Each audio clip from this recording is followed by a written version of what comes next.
Hello, everybody. My name is Ginny Wilder, and I'm the rector of St. Anne's Episcopal Church in Winston-Salem, North Carolina.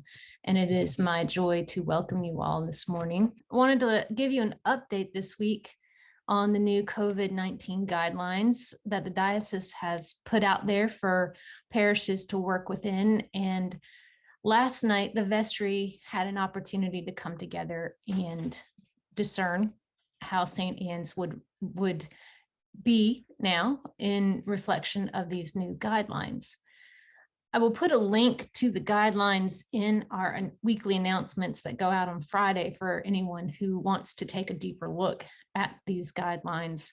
But I wanted to let you know some of the decisions that the vestry made last night as in accordance to how the body will worship together now. So some exciting stuff. First and foremost, I am grateful to the diligence that our diocesan leadership has shown and exercised in keeping us safe throughout the entire pandemic with measured responses to rising rates of infection and dropping rates of infection, and just the remarkable job that they've done to keep all of us in the loop through our Tuesday morning phone calls. We've met every Tuesday since mid-March of 2020 at 8:30 in the morning, and it's a mixture of clergy and lay leaders from around the diocese. And because of being so close in the loop, these swings that we've felt haven't felt nearly as widespread as they could, because we've been a part of the conversation along the way. So here we are officially in stage 3 underneath the diocesan guidelines for COVID-19 and regathering.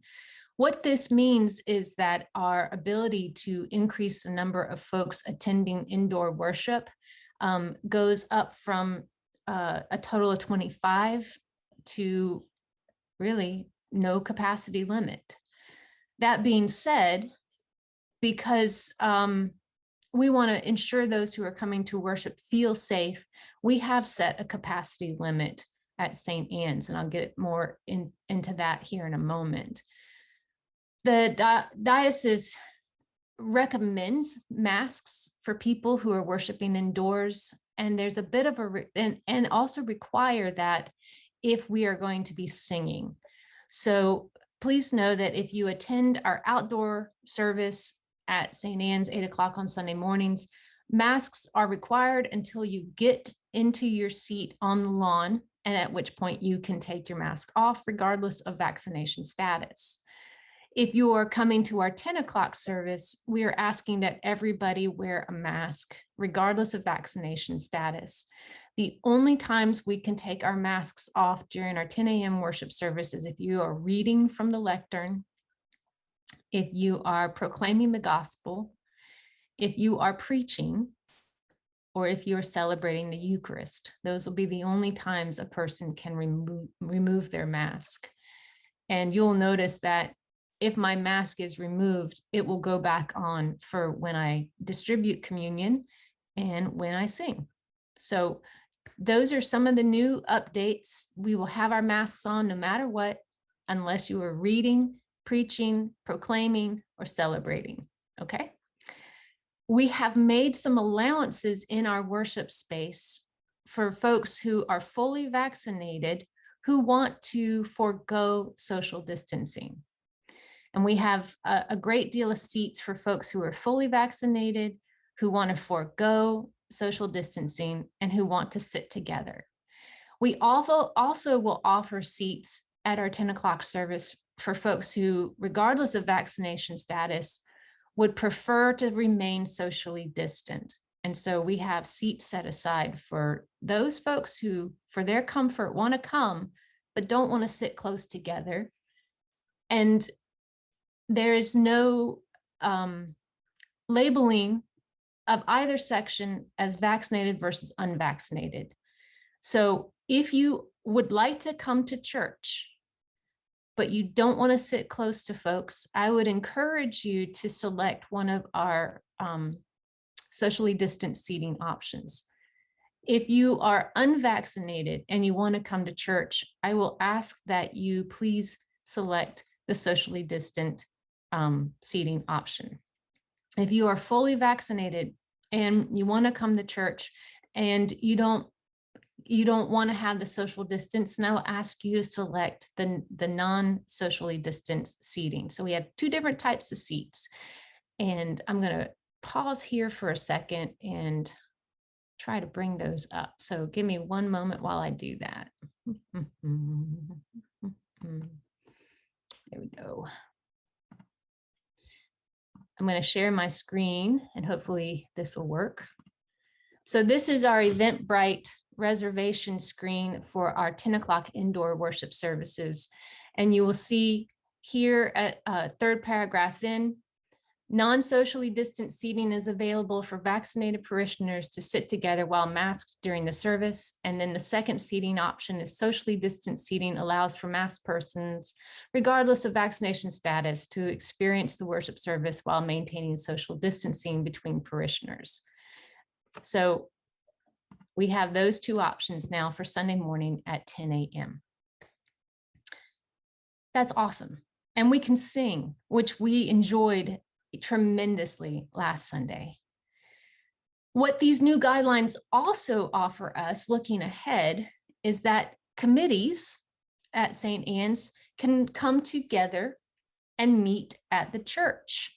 And if you can affirm and verify everybody's vaccination status in your committee, then you can, and if everybody's fully vaccinated, then you can meet without masks and you can meet without social distancing, okay? The vestry, during our conversation last night, agreed that we will begin meeting in person in August.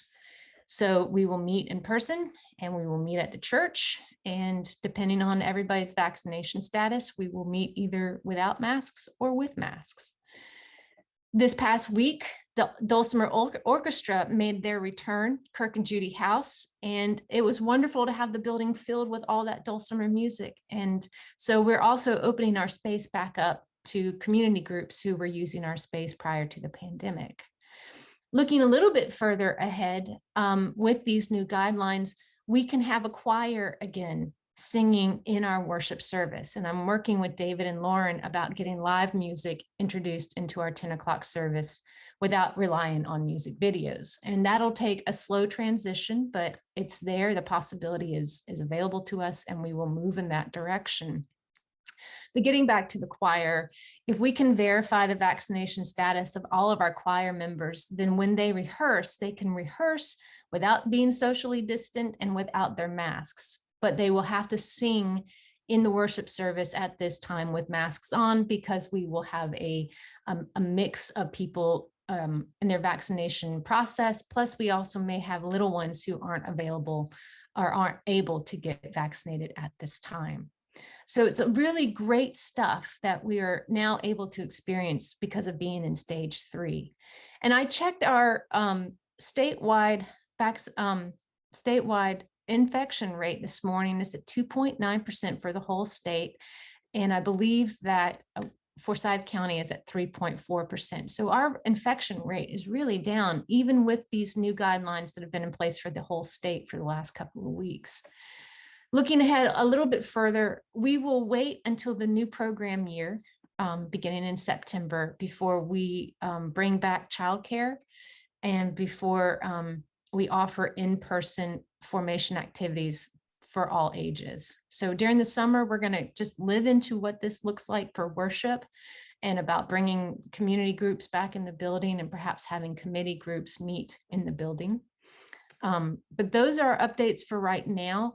We will work on creating a document with all of this information over and make it available next week. But I'm really excited, and I want to invite you to come back to church. Come back to church. As you may have heard, the vestry has also agreed that we need to start drifting away from Zoom as a platform for our online worship service and utilize our Facebook page as well as our YouTube page as a platform for folks to engage worship who are not ready to return to the worship space. We will also explore having a Zoom coffee hour after the service for folks who are worshiping from home who want to engage with one another. These changes are coming. We're working on a timeline for that. But this is the introduction into moving away from Zoom and more to online.